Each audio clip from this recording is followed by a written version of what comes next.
First story.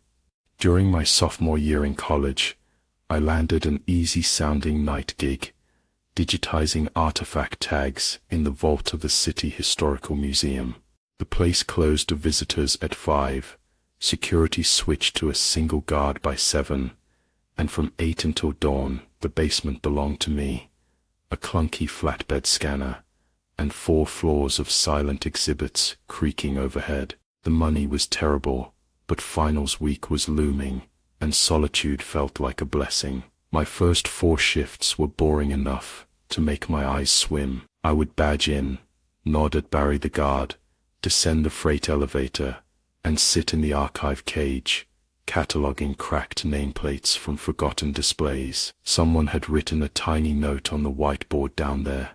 No food, near the masks. I obeyed without thinking about it. Friday the 13th dropped like a brick on the calendar. A storm had just rolled off the lake, drenching downtown and knocking out half the street lights. Barry greeted me with an unnerved smile. "Cameras have been glitching all day," he said. "If anything trips the motion sensors, holler." "All right." I joked that the mummies probably wanted a vacation too, and pressed the basement button. The elevator shuddered below ground, and the doors parted onto darkness. Usually a green emergency strip glowed along the corridor, but tonight it was dead. My phone flashlight carved a weak tunnel through the black, picking out wet footprints that ended at the archive door. The panic was immediate and stupid. Barry must have done a patrol, I told myself, yet the prints were bare, narrow, child-sized. I unlocked the cage, booted the scanner, and tried to forget. The building groaned. Rainwater ticked against ductwork like knuckles drumming a coffin. At 9:47 p.m., the scanner glass flickered. The lamp inside it dimmed, and then burst back to life, throwing a distorted face across the ceiling. A shadow from one of the ceremonial masks, hanging on the wall rack behind me. I had catalogued that mask an hour earlier, logged its details, and zipped the plastic cover shut. The cover was open now, the zipper teeth glinting. I sealed the rack and returned to the desk, heart jogging. That was when the phone rang. There was no phone. The shrill bell came from the antique switchboard exhibit upstairs, piped through the floor vents like a scream in a drain. I stared at the ceiling and listened to it ring exactly 13 times, stop, and ring again. Finally I radioed Barry. Static. I tried my cell. No service. Lightning must have punched the tower. I decided to leave, but the elevator refused to respond. Its screen read "Override engaged" in flickering red segments. There was a stairwell at the far end of the basement. Emergency exit only. I grabbed my backpack, pocketed the heavy brass key ring, and headed down the corridor. Halfway there the overhead fixtures surged on with a humming roar. The sudden light blinded me, and in that white burst, I saw a silhouette at the stairwell door. A small figure, hunched, clutching something long and curved. "Barry," I called, voice cracking. The figure didn't move. I took a step forward. It tilted its head in a twitching, bird-like motion, and lifted the object. Steel glinted, a sickle, part of the agrarian tools collection that should have been locked upstairs. I ran. Footfalls slapped after me, bare soles slapping concrete. I ducked into a side aisle of oversized shipping crates, and crawled beneath a half-disassembled Viking longboat. The smell of aged pitch filled my nose. Footsteps slowed near the aisle mouth. From the shadows I saw pale ankles blotched with mud. The sickle dragged against the floor, throwing sparks. A soft voice whispered, "Come feed the mask." It was the voice of a child trying on a grown man's cadence, wrong in every syllable. Something brushed my hair. I nearly screamed before realizing it was the dangling snout of another mask above me, this one shaped like a wolf, obsidian beads for teeth. The child laughed quietly, as though it heard my realization. Then the footsteps wandered away. I waited 5 whole minutes, by the glowing face of my watch. Silence. I belly crawled the length of the aisle, aiming for the service ladder that led to the loading bay hatch. Lightning flashed through grimy glass blocks in the wall, and for a heartbeat I saw the archive behind me. Every mask unzipped, Hanging faces turned toward me, like spectators at an execution. The ladder was slick but intact. I climbed fast. I was 3 rungs from the top when a hand clamped my ankle, nails digging into skin. I kicked, connected with bone, scrambled up, and slammed the hatch behind me. The loading bay was lit by a single emergency bulb, and against that dim glow stood Barry, holding his walkie, eyes saucer-wide. "You locked me out," he shouted. "Cameras went blind, and you vanished. What the hell happened?" I tried to answer, when the metal hatch beneath us rang with a blow from below. Once, twice. Barry yanked me toward the exit, and we bolted into the rain. Police found nothing in the basement, except the scattered masks, the sickle, and 2 sets of footprints, mine and the tiny barefoot tracks. The museum stayed closed all weekend. On Monday I quit. I still scrolled the news at 3 a.m., expecting to read about a break-in, or a body. Nothing yet. But sometimes, when the apartment is quiet, and the storm sirens test their howl, I swear I hear that switchboard ringing 13 times from somewhere downstairs, patiently waiting for me to pick up. 2 weeks later the curator left a voicemail begging me to come in and sign final paperwork. Money was tight, so against my better judgment, I agreed. Barry was gone. Took sick leave, they said. The temp guard buzzed me in at noon. Broad daylight should have calmed me. Yet every display felt wrong, as if the artifacts had inched sideways. The Viking boat still sat in crates, but the wolf mask was missing, marked out for restoration. The curator, Dr. Lin, led me to her office. Sunlight bounced off brass plaques and oil portraits. She slid a release form across the desk, and chatted about grant proposals, pretending not to study the white bandage around my ankle. I signed quickly. When I stood to leave, she held out an evidence bag. Inside lay a Polaroid so fresh the chemicals still shimmered. The image showed the basement aisle at night, timestamp 037 a.m., that same morning. At its center, beneath the longboat skeleton, crouched a figure wearing the wolf mask, thin arms sprouting from the shredded sleeves of my work shirt. "I found this on my desk when I arrived," Dr. Lin whispered, voice brittle. "There was no envelope, no note, no security breach. I locked that office myself." I backed away, throat dry. "Destroy it." She didn't. She just stared at the picture, her reflection bending across the plastic like a second, distorted face. Second story.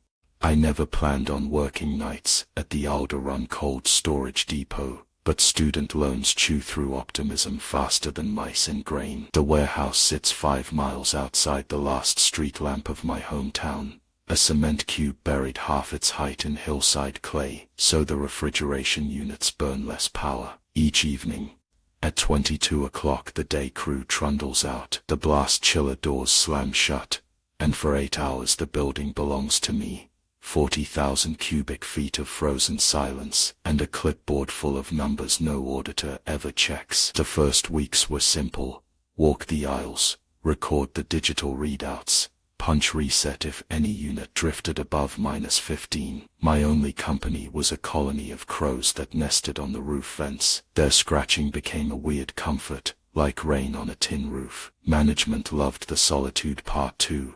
No one to mess with product. No overtime stacking up. They installed a single security camera at the loading dock, and another by the office. If something happens, my supervisor joked, just wave to the birds. Shift 53 landed on the winter solstice, longest night of the year. The road in was sheeted with black ice, and my tires slipped sideways into the lot. The sky had that grainy texture just before snow. I badged in, grabbed the scanner, and did my first walk. Everything hummed steady. At 23:37, the alarm console chirped. Unit 7, BN, an older walk-in toward the back, had climbed 2 degrees. Nothing weird.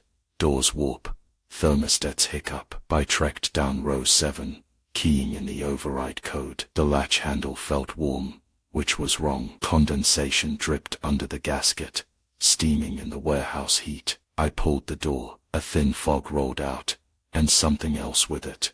an odor like damp wool left in a trunk. I stepped inside, shining my flashlight across racks of boxed meat. The evaporator fans were off. Their blades hung motionless, frost feathers curling from the edges. I reached for the control panel when my radio hissed. The voice cracked through the static. "Are you alone?" I froze. The radio was a closed network. One channel, no call button. Only one other unit existed, locked in ops upstairs. I answered anyway. "Who is this?" Static swallowed the response, but beneath it came a different sound. Slow, deliberate breathing, inside the headset, and echoing faintly behind me. I whipped around. Rows of pallets stared back. My breath plumed. The temperature dropped hard, frosting my eyelids. I slapped the fan reset, and the motors thunked alive, roaring like jet engines. The smell vanished. The radio fell silent. I chalked it up to interference, maybe the crows messing with wiring, and went back to rounds. 012. The console chirped again. Unit 3. See now high temp. Then 5A. In 10 minutes. Every bay flagged anomaly, up and down like heartbeat spikes. I hustled over catwalks, rebooting compressors, thinking of the supervisor's voice: "Keep product below spec or you're fired." At 047 power blinked. The overhead fluorescence dimmed to a sick yellow buzzing. Footsteps slapped the concrete 2 aisles away. Heavy, booted, unhurried. I ducked behind a stack of banana boxes and killed my light. The footsteps stopped. A rasp scraped metal, like a nail dragged across shelving. Then the same breathy voice, but in the aisle itself, not the radio. "Cold keeps secrets." My skin shrank. I edged toward the cross corridor, trying to keep pallets between me and whatever stalked the row. Something clattered, my dropped thermometer skittering across the floor, kicked by an unseen toe. I bolted for the stairs to ops. The door up top had a keypad. My fingers fumbled the code twice. On the third try it opened. I slammed it shut and braced a rolling chair under the knob. The office felt warmer, lights steady. Security feed showed monochrome corridors, all empty. The loading dock cam, however, was blacked out except for spidery cracks across the lens, as if pecked by a beak. I texted a friend to call the police, hit send, and the signal dropped. I stared at the dock monitor again. The darkness shifted. A pale shape now squatted before the blind camera, head cocked sideways. It lifted one arm and raked talons across the glass. Scree. The feed died completely. The office air turned frigid. Ice blossomed on the inside of the window. I wiped a circle with my palm and looked down into the warehouse floor. A figure stood beneath the sodium bulb, naked, except for a crow mask stitched from real feathers, each glossy barb crusted white with frost. Its arms were too long, fingers ending in steel gray claws. It craned its neck upward, sensing me. Then impossibly, it raised the handheld radio, my handheld, and pressed transmit. The office unit crackled.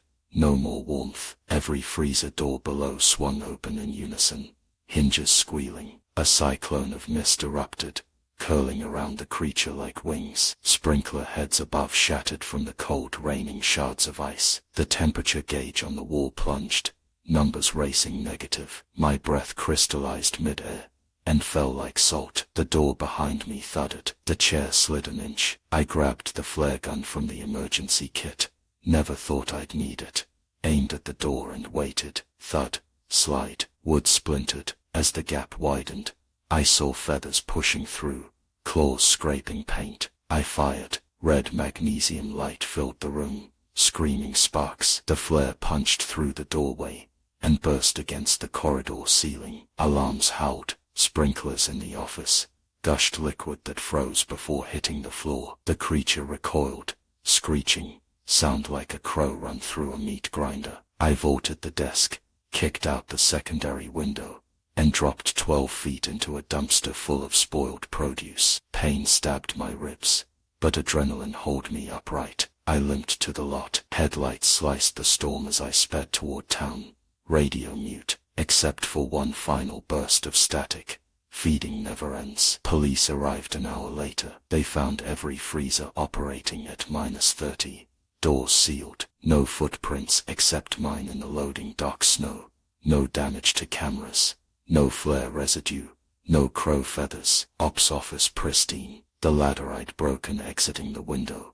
Fixed. They tested me for drugs. I tested for terror. I quit, obviously. Yet every dawn my apartment balcony rails glitter with frost prints shaped like avian feet. And somewhere near the radio static between stations, a thin voice whispers, "Are you alone?" Third story. Everyone jokes that the internet is haunted.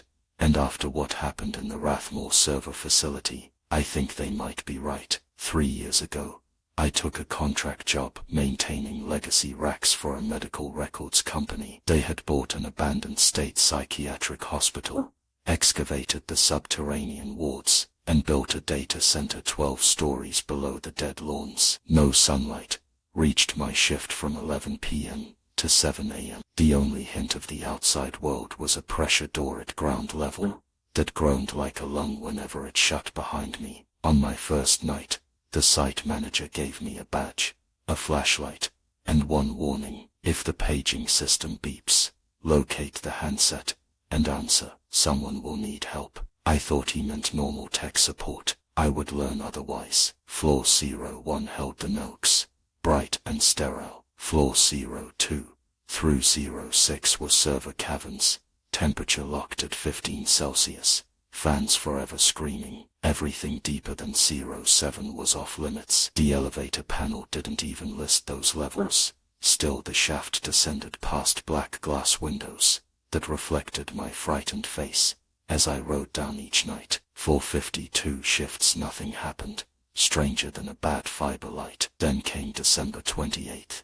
dead center of the holiday lull. The upper offices were dark, even the janitorial crew gone. I parked, badged in, and felt the pressure door close like a tombstone behind me. The elevator refused to light when I pressed 01. Instead the button for 10 glowed a sullen red, and the car began descending on its own. My stomach rose while numbers vanished past 0. At 06 the emergency lights strobed, revealing peeling paint beyond the glass. At 10 the doors opened onto pitch dark corridors lined with green tiles and iron beds stacked like ladders. My radio crackled.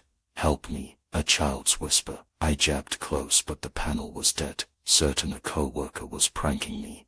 I stepped out, sweeping my flashlight. Dust hung like fog. The patient charts littered the floor, each one stamped discharged in rust-brown ink. Something banged far down the hall, and the paging speakers beeped 3 times. A handset dangled from a wire on the wall. I lifted it, heart jackhammering. "Where are you?" I asked. Silence, then that whisper again. "Room 12, bring the lights." I followed the numbered doors. At room 12, a dim glow pulsed inside. I pushed. A server rack stood humming in the center, cables vanishing through a hole chiseled in the floor. Its monitor scrolled thousands of names. Electroshock logs dated 1953. Behind the rack something moved. My flashlight revealed a girl, maybe 10. Hospital gown stiff with grime. An EEG cap covered her shaved head. Wires feeding into the server ports. Her eyes were sewed shut, yet somehow she faced me. "The lights," she whispered. "I've been so cold." I slammed the door. Hallway fluorescents flickered on, bulbs filling with dark fluid, turning the light syrupy red. Footsteps pitter-pattered on the ceiling tiles, circling like rats. The elevator chimed. Inside, every floor button now glowed, except ground. The mirrored walls reflected dozens of me, repeating into infinity, except the farthest reflection wasn't copying. It stood still, eyes stitched like the girl's blood running from its sleeves. I punched 01 until the plastic cracked. The car lurched upward, stopping at 05. Doors opened on refrigerated aisles. Fans silent. Every server door hung open. Drives ripped out in ragged bundles. At the far end, a nurse's station mannequin sat at a desk, typewriting blank paper. Help, she's in the wires over and over. At 01, I sprinted out, alarms howling behind me. DNO screens displayed old electroshock table. Data crawled across one central monitor, peaking 442 online, then 443, 404. The count paused at 449. My employee number. The paging speakers erupted with multi-voice chanting. Join, join, join. Lights burst, showering sparks. Stairwell doors blew open, exhaling an icy gale laced with the metallic stink of hospitals. From within that wind came metal casters rolling, restraints jangling. I ran for the elevator, but it had already begun going up. I raced upward, beds clattering below. At ground the pressure door sat open, starry night visible through snow, but in the vestibule stood the stitched-eyed girl, EEG wires dragging like leashes. Behind her the iron beds queued silent, patient. She raised one palm. The paging handset in my pocket beeped. I lifted it. Need a light, she breathed. I threw my flashlight. It clattered before her. Instantly every bulb in the facility detonated white, filling halls with sunrise brightness. The girl smiled, stitches popping, and dissolved into a storm of static sparks that raced up the wires and vanished into the walls. The beds collapsed, rusting to flakes. I fell into the snow outside as backup generators roared on. The pressure door slammed, locking itself. Sirens wailed. Inside, power surged.